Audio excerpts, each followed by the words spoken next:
దీనికి కావాల్సినటువంటి దీని మీద ఆదాయం పెరుగుతుంది, అప్పులు తగ్గుతాయి. ఇంకొక పక్కన సంక్షేమ కార్యక్రమాలు, ఎంపవర్మెంట్కి డబ్బులు వస్తాయి. ఇది పెరగకపోతే ఇక్కడే ఉంటే ఇక్కడే ఉంటాం. వీళ్ళు చేసినటువంటి అప్పులు చేసిన దానికి వడ్డీ కూడా కట్టలేం. ఆంధ్రప్రదేశ్ రాష్ట్రానికి ఎట్టి పరిస్థితిలో 15+ గ్రోత్ ఉంటే తప్ప మనం సర్వైవ్ అయ్యే పరిస్థితి, ప్రజలకు యాస్పిరేషన్స్ కూడా ఫుల్ఫిల్ చేసే పరిస్థితిలో ఉండం. అదే తెలుగుదేశం ప్రభుత్వం, ఎన్డీఏ ప్రభుత్వం దాన్ని గ్యారప్ చేస్తున్నాం. అందుకే 12.94 గ్రో అయ్యాం. నెక్స్ట్ ఇయర్ నుంచి 15% పైన గ్రో కావాలి. అదే మా ఫైనాన్స్ మినిస్టర్కి, ఫైనాన్స్ సెక్రటరీకి వీళ్ళకి కూడా చెప్తున్నా. దానికి ప్రణాళికలు తయారు చేసుకుంటున్నాం. We're working on that. Next ఇక్కడ మేము చెప్పిన సూపర్ 6లో ఎన్టీఆర్ భరోసా ఎక్కడా ఇవ్వని విధంగా 3,000 నుంచి 4,000 చేశాం. 2,800 కోట్లు నెలకిస్తున్నాం. 33,000 కోట్ల రూపాయలు సంవత్సరానికి పేదవాళ్లకు 64 లక్షల కుటుంబాలకు డబ్బులు ఇచ్చే పరిస్థితికి వచ్చాం. 100% సాటిస్ఫాక్షన్ చూస్తున్నాం. డెలివరీ మెకానిజం చూస్తున్నాం. ఎక్కడా ఇబ్బంది లేకుండా చేస్తున్నాం.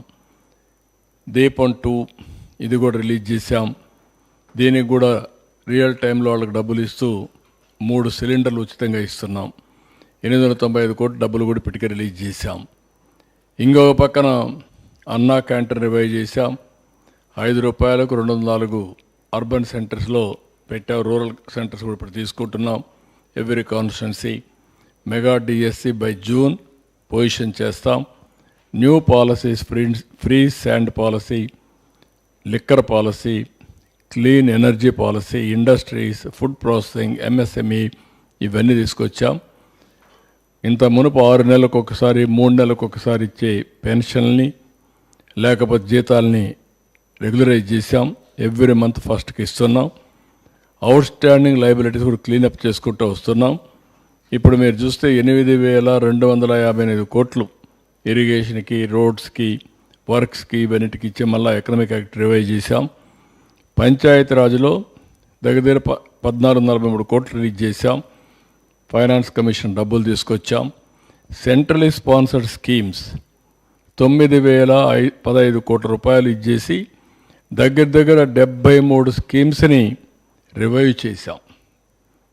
మనం అందరం అర్థం చేసుకోవాల్సింది, కేంద్రం 90-10 ఇస్తారు, 50-50 ఇస్తారు, 60-40 ఇస్తారు, కొన్ని 45-55 ఇస్తారు. వాళ్ళు ఇచ్చేది గ్రాంట్ ఇస్తారు. ఆ గ్రాంట్ కూడా తీసుకొని మనం కూడా మ్యాచింగ్ ఇచ్చి ముందుకు పోకపోతే డెవలప్మెంట్ జరగదు. క్యాపిటల్ ఎక్స్పెండిచర్కి వాళ్ళ డబ్బులు మన డబ్బులు కలిసి ఖర్చు పెట్టడం, వెల్ఫేర్లో వాళ్ళు ఇచ్చేది కూడా తీసుకొని మనం కూడా తీసుకెళ్ళడం, ఈ రెండు బ్యాలెన్స్ చేయాలి, మ్యాచింగ్ చేయాలి. అప్పుడే అవుతుంది. అన్నీ కూడా ఇది చేస్తే మొత్తం స్ట్రీమ్ లైన్ చేస్తున్నాం.